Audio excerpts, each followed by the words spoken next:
Hello दोस्तों, आपका new study zone में स्वागत है। DSSB PRT की एक क्लास है। आई होप आप सभी को ये वीडियो पसंद आ रही होगी। वीडियो अच्छी लग रही है तो सभी लाइक करें, शेयर करें। चैनल पे नए हैं तो सब्सक्राइब ज़रूर करिए।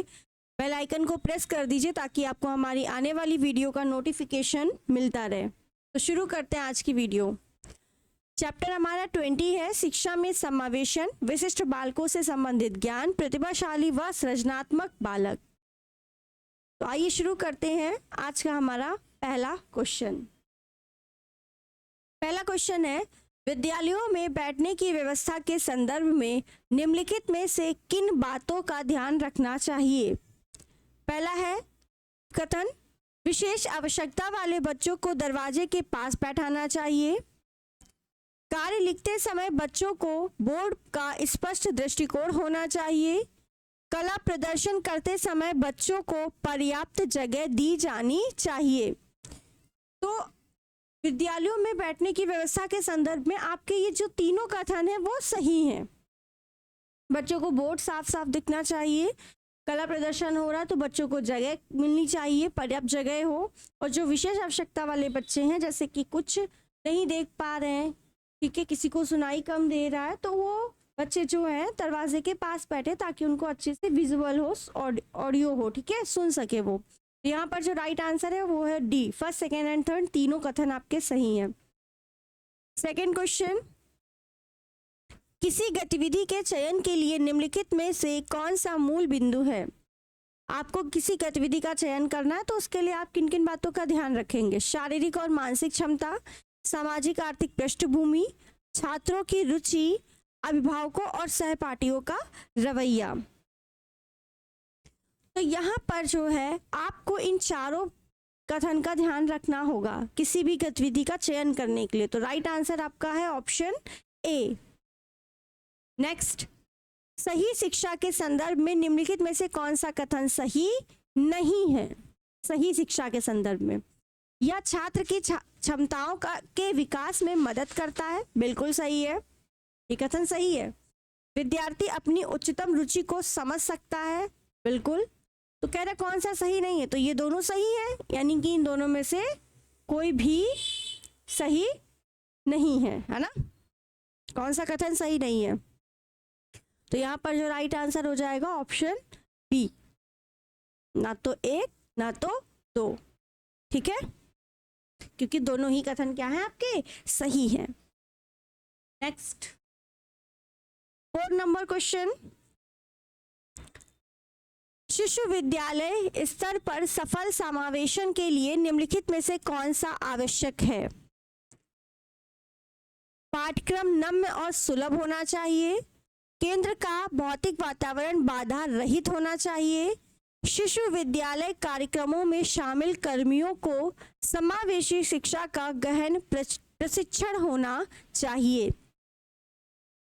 तो शिशु विद्यालय स्तर की यहाँ पे जो बात है, वहाँ पर यहाँ आपका दूसरा और तीसरा जो कथन है वो सही है। पाठ्यक्रम नम्य और सुलभ होना चाहिए, ये आपका कथन गलत है, ठीक है। तो राइट आंसर हो जाएगा आपका ऑप्शन सी।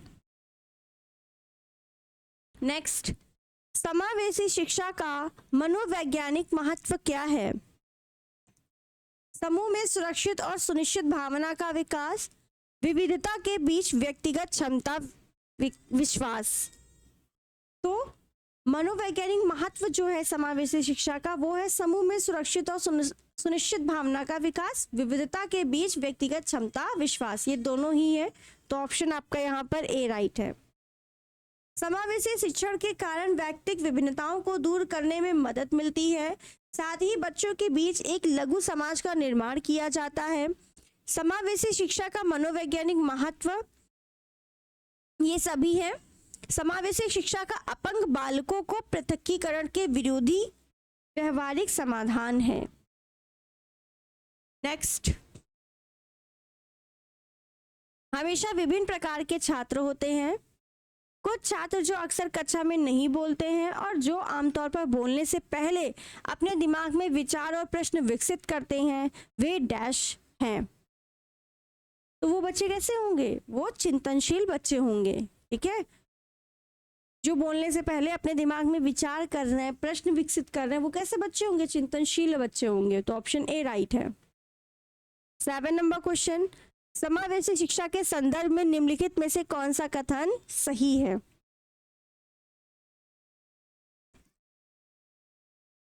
इसे एक बहुआयामी अवधारणा माना जाता है। बिल्कुल, समावेशी शिक्षा को बहुआयामी अवधारणा माना जाता है।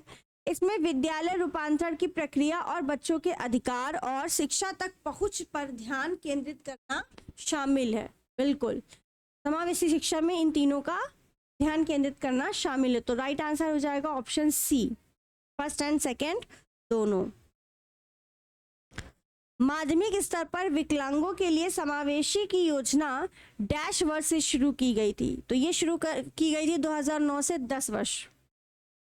ठीक है, 2009 से 10 से प्रारंभ की गई थी। यह योजना निःशक्त बच्चों के लिए एकीकृत योजना संबंधी पहले की योजना के स्थान पर है। यह कक्षा 9 से 12 में पढ़ने वाले विकलांग बच्चों की समावेशी शिक्षा के लिए सहायता प्रदान करती है। नेक्स्ट 9 नंबर क्वेश्चन, समावेशी शिक्षा के संदर्भ में निम्नलिखित में से कौन सा कथन सही है? पहला है, विकलांगता रहित बच्चों के लिए मौजूद शैक्षिक कार्यक्रम में विकलांग बच्चों की एक भागीदारी का वर्णन करने के लिए एकीकरण का उपयोग किया गया था। दूसरा है, विकलांग बच्चों को शिक्षा की नियमित धारा में शिक्षा प्रदान करने के लिए दृष्टिकोण को लागू करने के लिए समावेश किया गया है।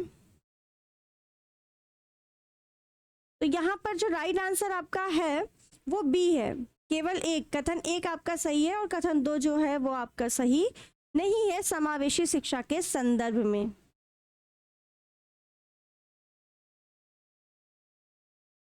एंड आज का लास्ट क्वेश्चन, भारतीय संविधान के किस अनुच्छेद में कहा गया है कि संघ को हिंदी के प्रसार को बढ़ावा देना चाहिए और हिंदी को अभिव्यक्ति के माध्यम से रूप में विकसित करना चाहिए? तो यहाँ पर जो राइट आंसर है वो है आर्टिकल 351 में बोला गया है।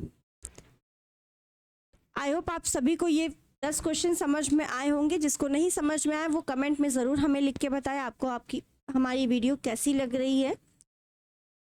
सभी वीडियो को लाइक कर दें, शेयर कर दें, चैनल पे नए हैं तो सब्सक्राइब ज़रूर कर दें, बेल आइकन को प्रेस कर दीजिए ताकि आपको हमारी आने वाली वीडियो का नोटिफिकेशन मिलता रहे। Thank you.